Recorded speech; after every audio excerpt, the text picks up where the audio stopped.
Olá pessoal, sejam todos bem-vindos ao Livros etc. Eu me chamo Leonardo Lisboa e estou passando aqui brevemente antes do início desse vídeo propriamente dito para fazer um convite a todos vocês que me acompanham por aqui.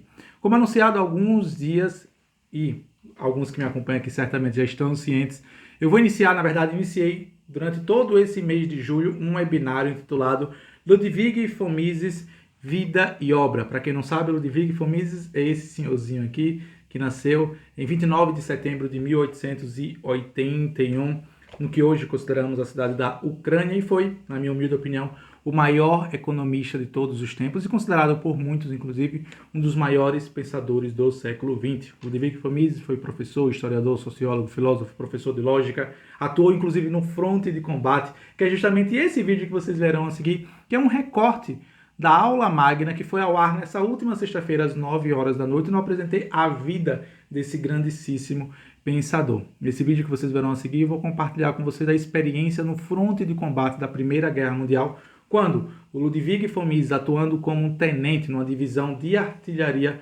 combateu o exército russo, numa batalha memorável que fez com que o próprio Ludwig von Mises tirasse lições preciosíssimas que depois iriam acabar aparecendo na sua própria obra filosófica, econômica, sociológica e, claro, impactando de maneira positiva e negativa a sua própria vida pessoal. Então fica aqui o convite, claro, a todos interessados. Só lembrando, esse webinário começou agora nessa última sexta-feira, mas vai durar todo esse mês de julho, onde semanalmente, todas as sextas-feiras, a partir das 9 horas da noite, em lives, eu aparecerei por aqui para compartilhar com vocês um pouco sobre a vida e obra desse grandíssimo pensador. Na aula já dessa semana, na sexta-feira, eu irei compartilhar com vocês a primeira parte de uma aula, tendo como base esse livro aqui que eu tenho em mãos, que é um livro intitulado A Mentalidade Anticapitalista. Livro esse onde o professor Mises, entre outros ensinamentos, vai compartilhar conosco essa questão um tanto quanto inquietante que ele já havia percebido ali por volta da década de 50, década de 60, das pessoas que se aproveitam das benesses do sistema, do modo capitalista de produção, ao mesmo tempo que atacam e que possuem uma certa ojeriza ao próprio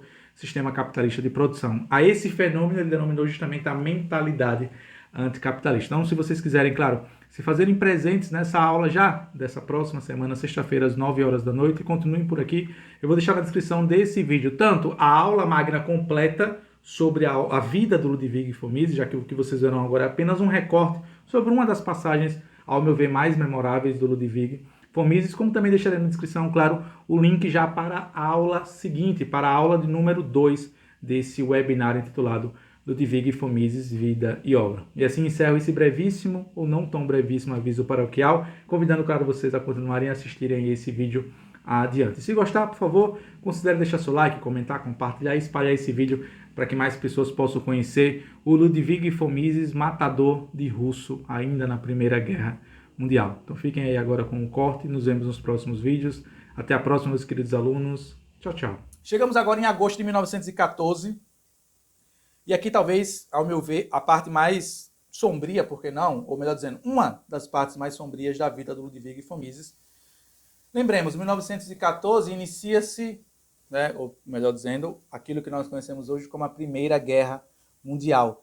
E o Mises, à época, é convidado a participar do fronte de combate, E foi um momento assim marcante para a vida do próprio Ludwig von Mises. Ele foi para o fronte de combate, combateu os soviéticos, os comunistas, como vocês prefiram chamar na época da Primeira Guerra Mundial, a favor do Império Austro-Húngaro, que na época tinha um exército, mesmo que de menor, digamos assim, densidade, ou seja, tinha menos soldados. O exército austro-húngaro era muito mais preparado do que o exército soviético, o exército russo. Vou falar aqui russo porque ainda nós estamos falando no contexto ainda da própria Revolução Bolchevique, que viria a acontecer depois, em 1917, mas nessa época ainda era a Rússia. E o que se conta sobre isso é que, mesmo o exército austro-húngaro sendo uma quantidade menos homens, eles tinham mais liberdade estratégica, diferente do Império Russo, que tinha um exército maior, uma densidade, digamos assim, armistícia muito maior, mas como eles eram centralizadores demais nas decisões de fronte de combate, de batalha, de destacamento, isso fazia com que o exército russo perdesse nessa questão da estratégia se comparado ao Império Austro-Húngaro. Pois bem, o Ludwig von Mises, ao ser convocado para participar da guerra, ele ocupa a posição de artilharia. Tá, gente? E aqui, o que é artilharia? É o fronte de combate. Ele era um indivíduo que portava uma arma e ficava lá nas barricadas, atirando do outro lado e recebendo tiro do outro lado, numa época onde o exército austro-húngaro, as vestimentas não eram preparadas para essa guerra, né? Tanto é que a Primeira Guerra Mundial é considerada por muitos historiadores de guerra como sendo a guerra das trincheiras, né? Inclusive tinha as doenças das trincheiras, que muitas pessoas, muitos soldados pegavam doenças por conta da condição paupérrima das trincheiras. E o próprio Ludwig von Mises chegou a ter uma situação onde ele, preocupado justamente com a sua própria condição física, intercede, apela à sua mãe, a Adele von Mises, que na época tinha dotes de costura, que ela enviasse roupas, não somente para ele, como para os seus amigos, para o seu destacamento, tá, gente? Ele, ao chegar lá no exército, como ele já tinha uma formação de doutor em economia e direito, e já tinha prestado o serviço militar quando completou 18, 19 anos, ele já entra no fronte do combate com, digamos assim, sendo tenente de um destacamento militar ali no fronte do combate, nessa guerra, que veio a ser a Primeira Guerra Mundial, tá, gente? Pois bem, em agosto de 1915, ele fica um ano nesse fronte de combate e ele é afastado por conta justamente de uma lesão no quadril, né, por conta dos conflitos cuja qual ele mesmo havia se envolvido, tá, gente? Então ele é afastado, mas o que se sabe dessa passagem dele, ou dessa vivência dele na guerra, e assim, é fantástico, você tem um indivíduo que nasceu para ser, digamos assim, intelectual, mas quando teve a oportunidade de ir para a guerra, foi para a guerra, lutou na guerra, foi bravo na guerra, inclusive foi condecorado em mais de uma oportunidade pela sua bravura no campo de combate. E aí o Ludwig von Mises, por conta dessa lesão do quadril ali por volta de agosto de 1915, é afastado, né, do fronte de combate e é convidado para participar do Conselho Científico de Guerra, para, digamos assim, ajudar com seus conhecimentos técnicos econômicos nas decisões da guerra. Só que aí vem o outro problema. Nessa época, o Império Austro-Húngaro tinha, digamos assim, ambições um tanto quanto maiores, né, no tocante à vitória que eles haviam conseguido e iriam conseguir mais à frente contra o próprio exército russo. E o Ludwig von Mises enxergava essa questão da guerra e da violência de uma forma diferente. O próprio Ludwig von Mises era um pacifista e entendia que a paz e que os acordos comerciais entre nações, entre pessoas, deveriam ser de forma pacífica e não de forma violenta.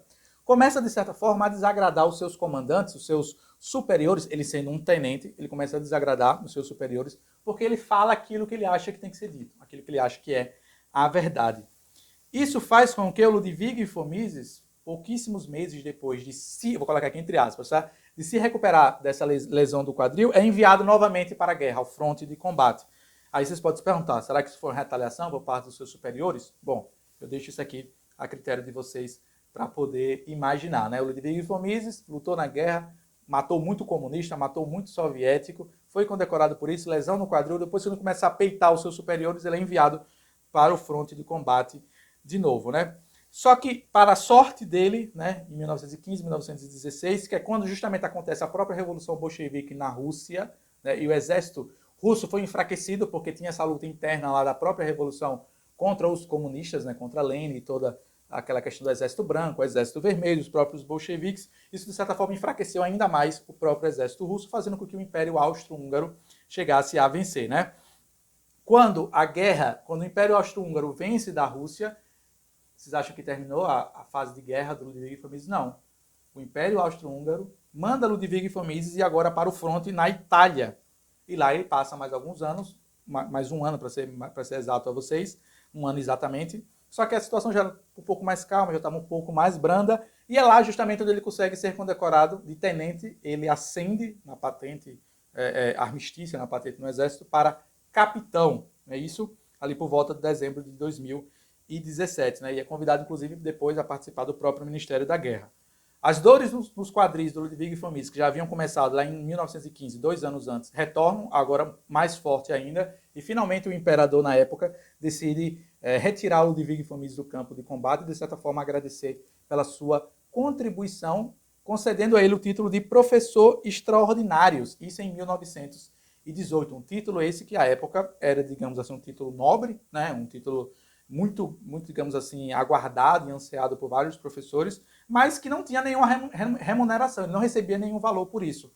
A vantagem de ser um professor extraordinário é que o Ludwig von Mises poderia, por exemplo, ocupar as salas da Universidade de Viena e ministrar seus seminários e suas aulas de economia para quem quisesse, né? Ele não recebia um salário por isso, mas os alunos poderiam pagar a ele. E foi de certa forma dessa maneira que o Ludwig von Mises viveu durante muitos anos, com a ajuda dos alunos que iam voluntariamente assistir às suas aulas. Pra vocês entenderem aqui como a vida do Ludwig von Mises, esses conflitos que ele teve com seus superiores, acabou de certa forma dificultando a sua vida, mas ao invés dele retroceder e comprar a ideia estatizante da época ou fazer o discurso fácil, ele decide batalhar por um outro caminho, por um outro viés, e justamente se tornar, digamos assim, um professor acima da média, um professor extraordinário.